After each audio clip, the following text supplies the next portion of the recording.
tumekuja leo katika viwanja vya Ipuli, na kama mnavyoona tuliposimama ni halmashauri ya wilaya ya Kasulu au Kasulu vijijini.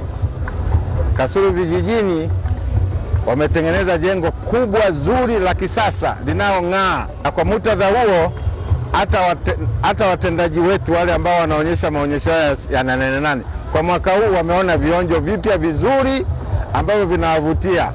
Kwa hiyo ninachoomba ni kwamba katika miaka yote ambayo tulikuwa tunafanya, yani katika kuhudhuria maonyesho ya Nane Nane hapo Ipuli, sisi kama Kasulu vijijini tulikuwa bado hatuna jengo la kuonyeshea mabanda yetu.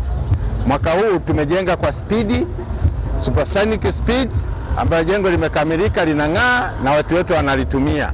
Sasa hayo ndio maendeleo ambayo tunasema kwamba kutokea kule ambako tulikotoka mwanzo katika maonyesho ambayo tulikuwa tumezoea mara kwa mara, tumekuja sasa na vionjo vipi vya kutengeneza miundombinu mizuri ya kuwafanya watu wetu watakapokuwa nafanya maonyesho yao yakae vizuri kama hii mnavyoiona huko nyuma.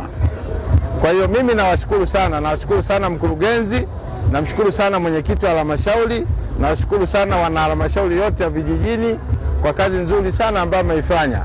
Ndio mwaka huu sasa tutaona sasa vijana wetu, hata ukienda kuwatembelea humo ndani, bidhaa zao walizozileta zimekuja zinaonekana nadhifu, zinaonekana ni safi, na wenyewe pia wana morali wa kutosha kwa sababu wanafanyia kazi sehemu ambazo ni nzuri na ambazo zinaridhika. Na tunataka watu wote waige mifano mizuri.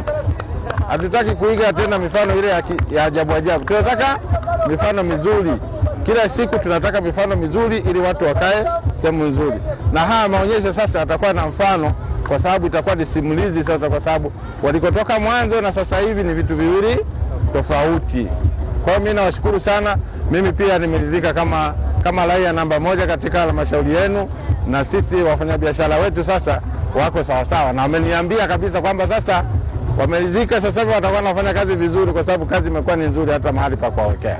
Na wakaribisha watu wote watembee maeneo yetu ya Kasulu ili waone mabanda mazuri, lakini waone na watu wetu walivyoleta bidhaa zao nzuri ambazo mtaona vionjo vipya kabisa vya mazao ambavyo vinaletwa na watu wetu.